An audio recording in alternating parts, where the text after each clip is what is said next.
কুরবানি একটা হৃদয়ের ব্যাপার। টাকা থাকলেই পশু কেনা যায়, কিন্তু অন্তর টাকা দিয়ে তৈরি করা যায় না। এই অন্তর তৈরি করতে হলে তাকওয়া লাগে, আল্লাহর অন্যান্য বিধানের কাছে নিজেকে সঁপে দিতে হয়। এই জন্য আপনি নামাজ পড়তে পারেন না, যে নামাজটা ফরজ, যে দাড়ি রাখাটা ওয়াজিব এবং ফরজ পর্যায়ের সুন্নাত, সেই দাড়িটা আপনি রাখতে পারেন না। আপনার কুরবানি কিসের? কুরবানির চাইতেও দাড়ি রাখা বড় ওয়াজিব, কুরবানির চাইতেও দাড়ি রাখা বড় ওয়াজিব। আপনি বছরে কুরবানি করলেন না একবার, আপনার বছরে একটা কবিরা গুনাহ হলো, জোর হলো। কুরবানি আপনার সামর্থ্য আছে, করলেন না, জোর হলে সুন্নাত বা ওয়াজিব তরকের একটা মানে হাই লেভেলের সগীরা গুনাহ বা একটা কবিরা গুনাহ হলো। তাহলে একটাই মাত্র কবিরা গুনাহ হলো বছরে। কিন্তু আপনি বছরে কয় সপ্তাহ?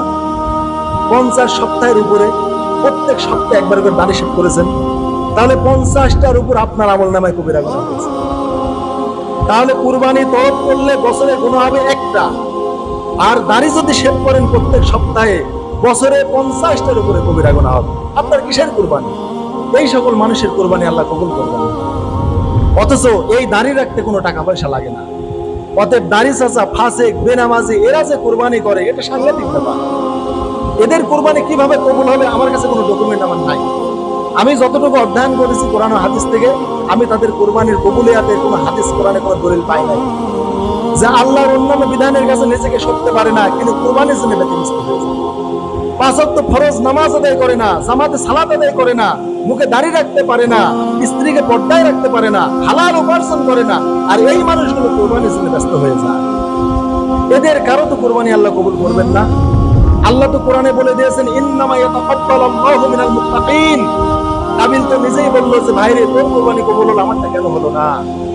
তখন আল্লাহ জবাব দিলেন, ইন্নামা ইয়াতাকাব্বালুল্লাহু মিনাল মুত্তাকিন। আল্লাহ শুধু তাকওয়াবান লোকদের কুরবানি কবুল করেন। এখানে ইলমে বালাগাতের একটা নিয়ম আছে, ইলমুল মানিতে ইন্নামা, এটা হচ্ছে ওসিলাতুত তাখসিস, অর্থাৎ ইন্নামা দ্বারা মুত্তাকিনদের সাথে কুরবানিকে খাস করা হয়েছে।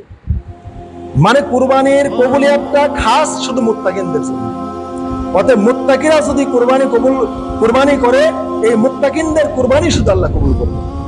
এছাড়া অন্য কারো কুরবানি কবুল হওয়ার কোনো বিধান আল্লাহ রাখেন নাই। এই ইন্নামা শব্দ দিয়ে আল্লাহ তাকসিস করেছেন, এই কুরবানিটাকে খাস করেছেন শুধু মুত্তাকিনদের জন্য, যে মুত্তাকিনদের কুরবানি শুধু আল্লাহ কবুল করবেন, আর কারো করবেন না।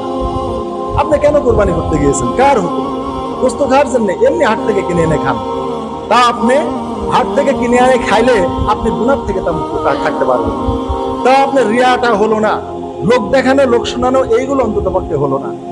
আর আপনি সমাজে দেখাচ্ছেন আমি কুরবানি করছি, লোক দেখুক, লোক শুনুক, আমার একটা কুরবানি আছে, আমি এত টাকা দিয়ে গরু কিনেছি, এত টাকা দিয়ে ছাগল কিনেছি। এই বিধানের দ্বারা বা এই আমলের দ্বারা কুরবানি করতে গিয়ে সওয়াব তো দূরের কথা, আপনার আমল নামায় গুনাহ জমা হয়েছে।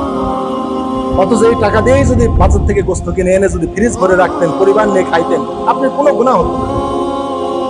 কিন্তু আপনি আল্লাহর অন্যান্য বিধানের কাছে আপনি নত হন না, কুরবানির টাইমে এসে কুরবানি করেন, ওই লোকদের কোনো কুরবানির বিধান নাই।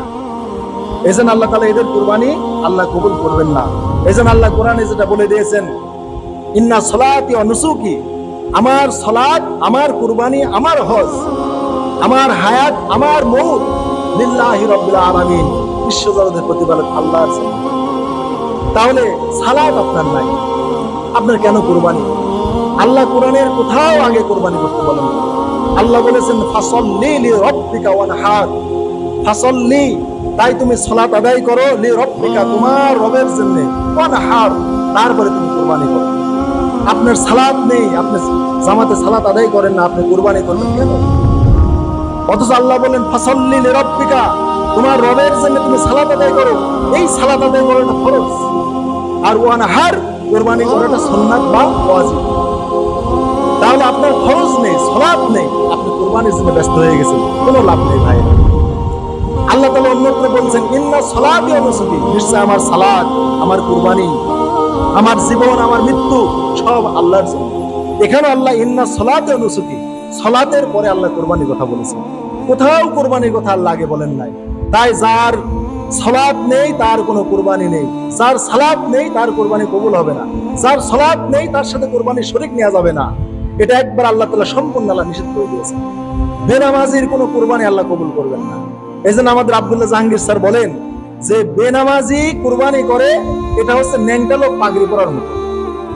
আমি মাওলানা আব্দুল কাহার, আমার মাথায় অনেক মাশাআল্লাহ একটা ভালো বড় পাগড়ি পরা আছে, কিন্তু পাগড়ি পরাটা কি সুন্নাত, পাগড়ি পরা সুন্নাত, কিন্তু আমার নাভির থেকে হাঁটু পর্যন্ত কাপড় রাখা ফরজ।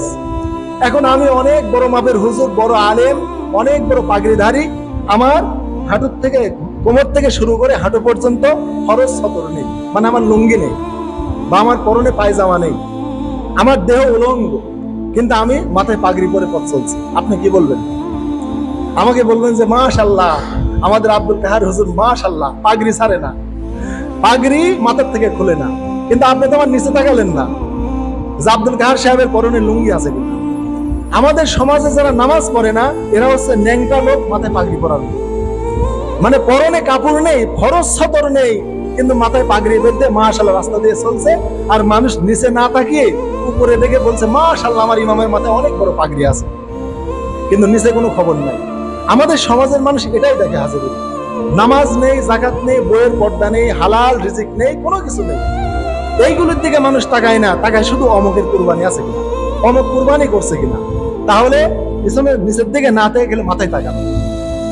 তাই আপনাকে আগে দেখতে হবে যে এই লোকটা যে পাগড়ি পরেছে নিচে ঠিক আছে কিনা, নিচে তার লুঙ্গি বা পাজামা আছে কিনা, ফরজ সতর ঢেকছে কিনা।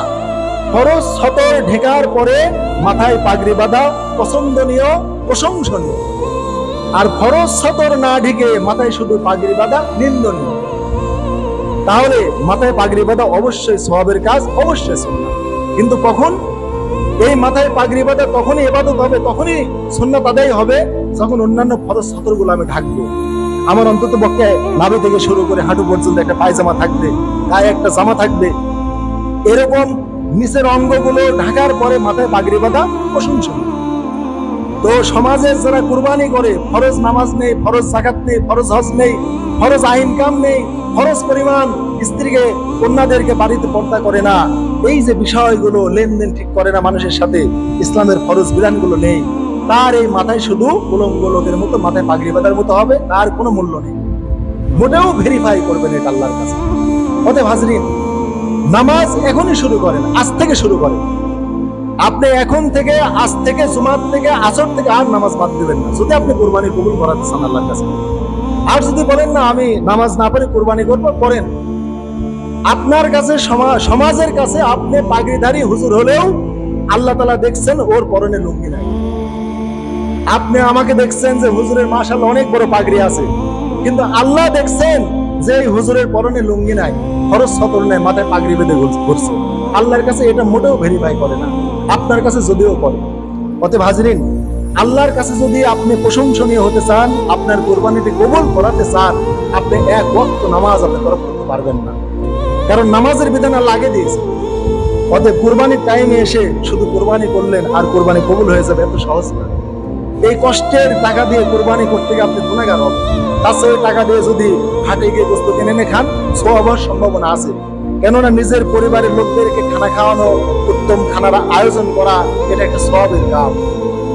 কিন্তু প্রতারণা করে আল্লাহর ফরজ ইবাদত ফাঁকি দিয়ে কুরবানি করবেন শুধু গোশত খান নিয়াতে, ফ্রিজ ভরার নিয়াতে, গরিব মিসকিনকে দান করার কোনো নিয়াত থাকে না, এইরকম ফালতু আমলের প্রয়োজন ইসলামে নাই। অতএব হাজরিন, আল্লাহ তাআলা যে ইব্রাহিম আলাইহিস সালামের কুরবানি কবুল করলেন, এর কারণ হলো তিনি আল্লাহর বিধানের কাছে নত ছিলেন। এজন্য আল্লাহ বলছেন ফালাম্মা বালাগা মাহু সায়া, 80 বছরে আল্লাহ সন্তান দিলেন, পিতাকে সাহায্য করার মতো বয়স উপনীত হলো। তখন তিনি বললেন ইয়া বুনাইয়া ইন্নী আরা ফিল মানাম আন্নী আসবাহুকা, হে সন্তান, স্বপ্নে দেখলাম আমি তোমাকে জবাই করছি, আমি তোমাকে জবাই করতেছি, এটা আমি স্বপ্নে দেখলাম। ফানজুর মাজা তারা, তুমি ভেবে দেখো তুমি জবাই হবে কিনা।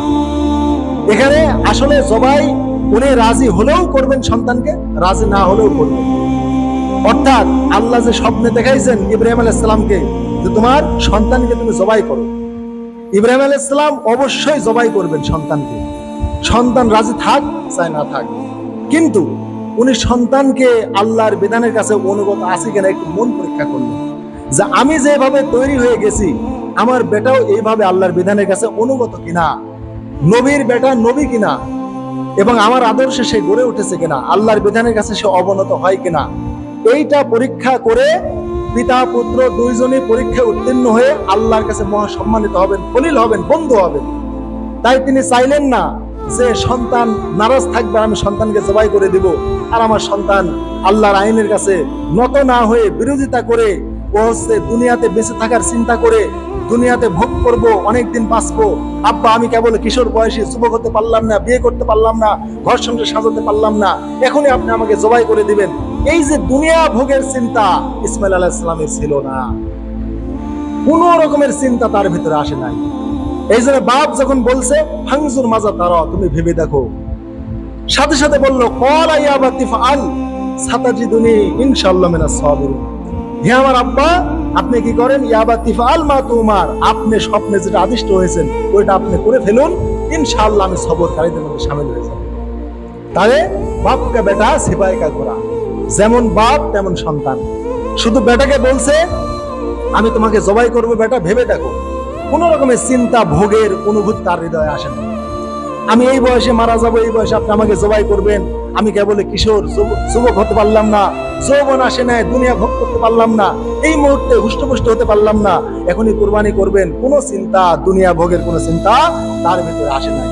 আবার ইব্রাহিম আলাইহিস সালামেরও কোনো দুনিয়া ভোগের চিন্তা আসে না। আল্লাহ 80 বছরের সন্তান হলো, চুলদারি পেকে গেল, আরো বৃদ্ধ হয়ে যাচ্ছে, কিভাবে দুনিয়াতে চলবো, একটাই সন্তান, আর কোনো সন্তান নেই, কিভাবে চলবো, দুনিয়া কোনো ভোগের কোনো চিন্তা বাপ বেটা কারো মধ্যে ছিল না। তাহলে আল্লাহ তার কোরবানিকে মডেল করবেন নাকি কাবিলের কোরবানিকে মডেল করবেন?